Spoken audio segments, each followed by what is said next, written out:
اللہ کے نام سے شروع جو نہایت مہربان ہمیشہ رحم فرمانے والا ہے۔ الف لام میم۔ حقیقی معنی اللہ اور رسول صلی اللہ علیہ وآلہ وسلم ہی بہتر جانتے ہیں۔ اہل روم فارس سے مغلوب ہو گئے نزدیک کے ملک میں، اور وہ اپنے مغلوب ہونے کے بعد ان قریب غالب ہو جائیں گے۔ چند ہی سال میں، یعنی 10 سال سے کم عرصے میں، امر تو اللہ ہی کا ہے، پہلے غلبہ فارس میں بھی اور بعد کے غلبہ روم میں بھی، اور اس وقت اہل ایمان خوش ہوں گے اللہ کی مدد سے۔ وہ جس کی چاہتا ہے مدد فرماتا ہے، اور وہ غالب ہے، مہربان ہے۔ یہ تو اللہ کا وعدہ ہے، اللہ اپنے وعدے کے خلاف نہیں کرتا، لیکن اکثر لوگ نہیں جانتے۔ وہ تو دنیا کی ظاہری زندگی کو ہی جانتے ہیں، اور وہ لوگ آخرت کی حقیقی زندگی سے غافل و بے خبر ہیں۔ کیا انہوں نے اپنے من میں کبھی غور نہیں کیا کہ اللہ نے آسمانوں اور زمین کو اور جو کچھ ان دونوں کے درمیان ہے پیدا نہیں فرمایا مگر نظام حق اور مقررہ مدت کے دورانیے کے ساتھ؟ اور بے شک بہت سے لوگ اپنے رب کی ملاقات کے منکر ہیں۔ کیا ان لوگوں نے زمین میں سیر و سیاحت نہیں کی تاکہ وہ دیکھ لیتے کہ ان لوگوں کا انجام کیا ہوا جو ان سے پہلے تھے؟ وہ لوگ ان سے زیادہ طاقتور تھے، اور انہوں نے زمین میں زراعت کی تھی اور اسے آباد کیا تھا۔ اس سے کہیں بڑھ کر جس قدر انہوں نے زمین کو آباد کیا ہے، پھر ان کے پاس ان کے پیغمبر واضح نشانیاں لے کر آئے تھے، سو اللہ ایسا نہ تھا کہ ان پر ظلم کرتا،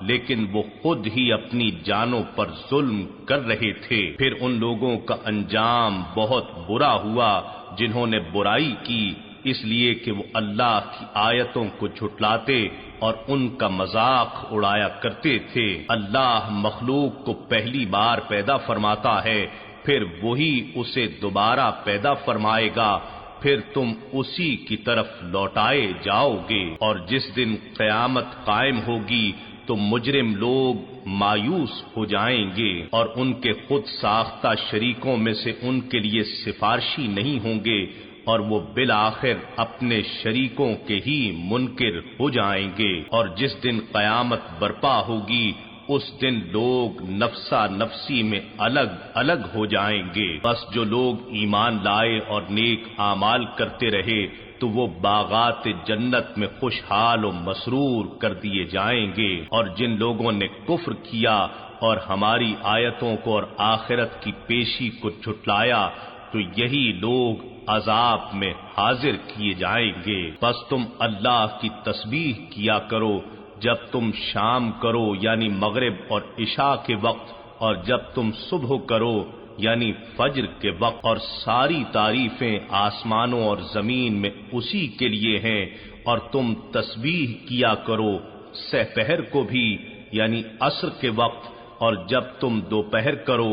یعنی ظہر کے وقت۔ وہی مردہ سے زندہ کو نکالتا ہے اور زندہ سے مردہ کو نکالتا ہے، اور زمین کو اس کی مردنی کے بعد زندہ و شاداب فرماتا ہے، اور تم بھی اسی طرح قبروں سے نکالے جاؤ گے۔ اور یہ اس کی نشانیوں میں سے ہے کہ اس نے تمہیں مٹی سے پیدا کیا، پھر اب تم انسان ہو جو زمین میں پھیلے ہوئے ہو۔ اور یہ بھی اس کی نشانیوں میں سے ہے کہ اس نے تمہارے لیے تمہاری ہی جنس سے جوڑے پیدا کیے تاکہ تم ان کی طرف سکون پاؤ،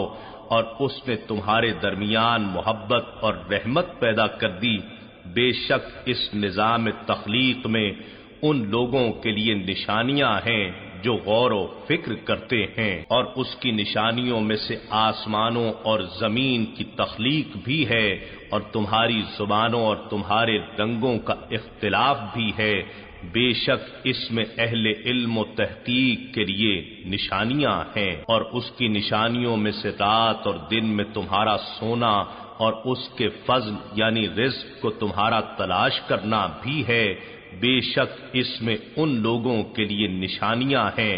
جو غور سے سنتے ہیں، اور اس کی نشانیوں میں سے یہ بھی ہے کہ وہ تمہیں ڈرانے اور امید دلانے کے لیے بجلی دکھاتا ہے اور آسمان سے بارش کا پانی اتارتا ہے، پھر اس سے زمین کو اس کی مردنی کے بعد زندہ و شاداب کر دیتا ہے۔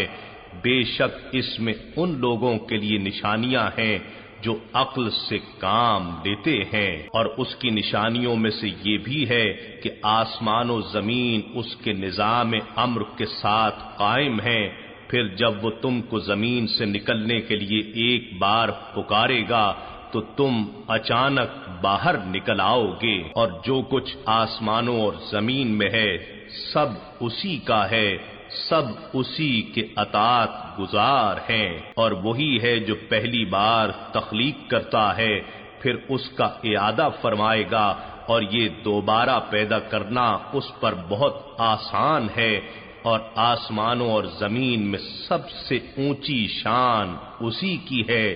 اور وہ غالب ہے، حکمت والا ہے۔ اس نے نقطۂ توحید سمجھانے کے لیے تمہاری ذاتی زندگیوں سے ایک مثال بیان فرمائی ہے کہ کیا جو لونڈی غلام تمہاری ملک میں ہیں اس مال میں جو ہم نے تمہیں عطا کیا ہے شراکت دار ہیں کہ تم سب اس ملکیت میں برابر ہو جاؤ؟ مزید یہ کہ کیا تم ان سے اسی طرح ڈرتے ہو جس طرح تمہیں اپنوں کا خوف ہوتا ہے؟ نہیں، اسی طرح ہم عقل رکھنے والوں کے لیے نشانیاں کھول کر بیان کرتے ہیں کہ اللہ کا بھی اس کی مخلوق میں کوئی شریک نہیں ہے، بلکہ جن لوگوں نے ظلم کیا ہے وہ بغیر علم و ہدایت کے اپنی نفسانی خواہشات کی پیروی کرتے ہیں، پس اس شخص کو کون ہدایت دے سکتا ہے جسے اللہ نے گمراہ ٹھہرا دیا ہو، اور ان لوگوں کے لیے کوئی مددگار نہیں ہے۔ بس آپ اپنا رخ اللہ کی اطاعت کے لیے کامل یکسوئی کے ساتھ قائم رکھیں۔ اللہ کی بنائی ہوئی فطرت اسلام ہے جس پر اس نے لوگوں کو پیدا فرمایا ہے، اسے اختیار کر لو۔ اللہ کی پیدا کردہ سرشت میں تبدیلی نہیں ہوگی، یہ دین مستقیم ہے، لیکن اکثر لوگ ان حقیقتوں کو نہیں جانتے۔ اسی کی طرف رجوع و انابت کا حال رکھو اور اس کا تقوی اختیار کرو اور نماز قائم کرو، اور مشرکوں میں سے مت ہو جاؤ، ان یہود و نصارہ میں سے بھی نہ ہونا جنہوں نے اپنے دین کو ٹکڑے ٹکڑے کر ڈالا اور وہ گروہ در گروہ ہو گئے، ہر گروہ اسی ٹکڑے پر اتراتا ہے جو اس کے پاس ہے، اور جب لوگوں کو کوئی تکلیف پہنچتی ہے تو وہ اپنے رب کو اس کی طرف رجوع کرتے ہوئے پکارتے ہیں، پھر جب وہ ان کو اپنی جانب سے رحمت سے لطف اندوز فرماتا ہے تو پھر فوراً ان میں سے کچھ لوگ اپنے رب کے ساتھ شرک کرنے لگتے ہیں تاکہ اس نعمت کی ناشکری کریں جو ہم نے انہیں عطا کی ہے، بس تم چند روزہ زندگی کے فائدے اٹھا لو، پھر ان قریب تم اپنے انجام کو جان لو گے۔ کیا ہم نے ان پر کوئی ایسی دلیل اتاری ہے جو ان بتوں کے حق میں شہادتاً کلام کرتی ہو جنہیں وہ اللہ کا شریک بنا رہے ہیں، اور جب ہم لوگوں کو رحمت سے لطف اندوز کرتے ہیں تو وہ اس سے خوش ہو جاتے ہیں، اور جب انہیں کوئی تکلیف پہنچتی ہے ان گناہوں کے باعث جو وہ پہلے سے کر چکے ہیں تو وہ فوراً مایوس ہو جاتے ہیں۔ کیا انہوں نے نہیں دیکھا کہ اللہ جس کے لیے چاہتا ہے رزق کشادہ فرما دیتا ہے اور جس کے لیے چاہتا ہے تنگ کر دیتا ہے؟ بے شک اس میں ان لوگوں کے لیے نشانیاں ہیں جو ایمان رکھتے ہیں۔ بس آپ قرابت دار کو اس کا حق ادا کرتے رہیں اور محتاج اور مسافر کو ان کا حق، یہ ان لوگوں کے لیے بہتر ہے جو اللہ کی رضا مندی کے طالب ہیں، اور وہی لوگ مراد پانے والے ہیں۔ اور جو مال تم سود پر دیتے ہو تاکہ تمہارا اثاثہ لوگوں کے مال میں مل کر بڑھتا رہے تو وہ اللہ کے نزدیک نہیں بڑھے گا، اور جو مال تم زکوٰۃ و خیرات میں دیتے ہو فقط اللہ کی رضا چاہتے ہوئے، تو وہی لوگ اپنا مال عند اللہ کثرت سے بڑھانے والے ہیں۔ اللہ ہی ہے جس نے تمہیں پیدا کیا، پھر اس نے تمہیں رزق بخشا، پھر تمہیں موت دیتا ہے، پھر تمہیں زندہ فرمائے گا۔ کیا تمہارے خود ساختہ شریکوں میں سے کوئی ایسا ہے جو ان کاموں میں سے کچھ بھی کر سکے؟ وہ اللہ پاک ہے اور ان چیزوں سے برتر ہے جنہیں وہ اس کا شریک ٹھہراتے ہیں۔ بحر و بر میں فساد ان گناہوں کے باعث پھیل گیا ہے جو لوگوں کے ہاتھوں نے کما رکھے ہیں، تاکہ اللہ انہیں بعض برے اعمال کا مزہ چکھا دے جو انہوں نے کیے ہیں، تاکہ وہ باز آ جائیں۔ آپ فرما دیجئے کہ تم زمین میں سیر و سیاحت کیا کرو، پھر دیکھو پہلے لوگوں کا کیسا عبرتناک انجام ہوا، ان میں زیادہ تر مشرک تھے۔ تو آپ اپنا رخ انور سیدھے دین کے لیے قائم رکھیے قبل اس کے کہ وہ دن آ جائے جسے اللہ کی طرف سے قطعاً نہیں پھرنا ہے۔ اس دن سب لوگ جدا جدا ہو جائیں گے۔ جس نے کفر کیا تو اس کا وبال کفر اسی پر ہے، اور جو نیک عمل کرے سو یہ لوگ اپنے لیے جنت کی آرام گاہیں درست کر رہے ہیں، تاکہ اللہ اپنے فضل سے ان لوگوں کو بدلہ دے جو ایمان لائے اور نیک عمل کرتے رہے۔ بے شک وہ کافروں کو دوست نہیں رکھتا۔ اور اس کی نشانیوں میں سے یہ بھی ہے کہ وہ بارش کی خوشخبری سنانے والی ہواؤں کو بھیجتا ہے تاکہ تمہیں بارش کے ثمرات کی صورت میں اپنی رحمت سے بہرہ اندوز فرمائے، اور تاکہ ان ہواؤں کے ذریعے جہاز بھی اس کے حکم سے چلیں، اور یہ سب اس لیے ہے کہ تم اس کا فضل بصورت زراعت و تجارت تلاش کرو، اور شاید تم یوں شکر گزار ہو جاؤ۔ اور در حقیقت ہم نے آپ سے پہلے رسولوں کو ان کی قوموں کی طرف بھیجا، اور وہ ان کے پاس واضح نشانیاں لے کر آئے، پھر ہم نے تکذیب کرنے والے مجرموں سے بدلہ لے لیا، اور مومنوں کی مدد کرنا ہمارے ذمہ کرم پر تھا اور ہے۔ اللہ ہی ہے جو ہواؤں کو بھیجتا ہے تو وہ بادل کو ابھارتی ہیں، پھر وہ اس بادل کو فضائے آسمانی میں جس طرح چاہتا ہے پھیلا دیتا ہے، پھر اسے متفرق ٹکڑے کر کے تہ بتہ کر دیتا ہے،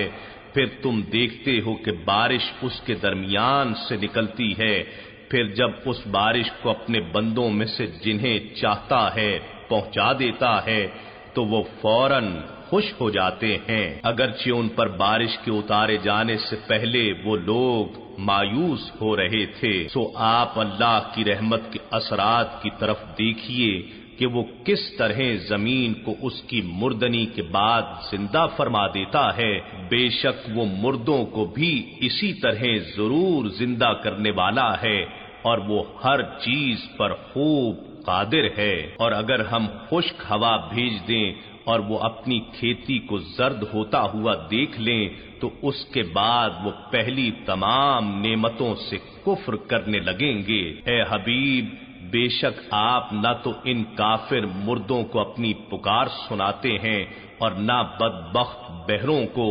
جبکہ وہ آپ ہی سے پیٹھ پھیرے جا رہے ہوں، اور نہ ہی آپ ان اندھوں کو جو محروم بصیرت ہیں گمراہی سے راہ ہدایت پر لانے والے ہیں۔ آپ تو صرف انہی لوگوں کو فہم اور قبولیت کی توفیق کے ساتھ سناتے ہیں جو ہماری آیتوں پر ایمان لے آتے ہیں، سو وہی مسلمان ہیں، ان کے سوا کسی اور کو آپ سناتے ہی نہیں ہیں۔ اللہ ہی ہے جس نے تمہیں کمزور چیز یعنی نطفے سے پیدا فرمایا،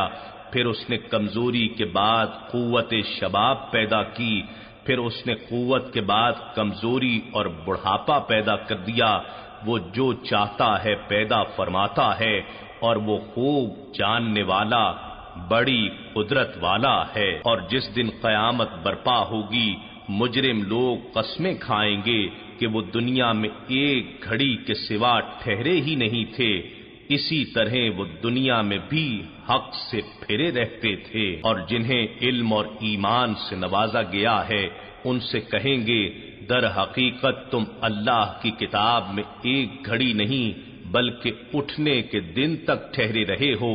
سو یہ ہے اٹھنے کا دن، لیکن تم جانتے ہی نہ تھے۔ بس اس دن ظالموں کو ان کی معذرت کوئی فائدہ نہ دے گی، اور نہ ہی ان سے اللہ کو راضی کرنے کا مطالبہ کیا جائے گا۔ اور در حقیقت ہم نے لوگوں کے سمجھانے کے لیے اس قرآن میں ہر طرح کی مثال بیان کر دی ہے، اور اگر آپ ان کے پاس کوئی ظاہری نشانی لے آئیں تب بھی یہ کافر لوگ ضرور یہی کہہ دیں گے کہ آپ محض باطل و فریب کار ہیں۔ اسی طرح اللہ ان لوگوں کے دلوں پر مہر لگا دیتا ہے جو حق کو نہیں جانتے۔ بس آپ صبر کیجئے، بے شک اللہ کا وعدہ سچا ہے۔ جو لوگ یقین نہیں رکھتے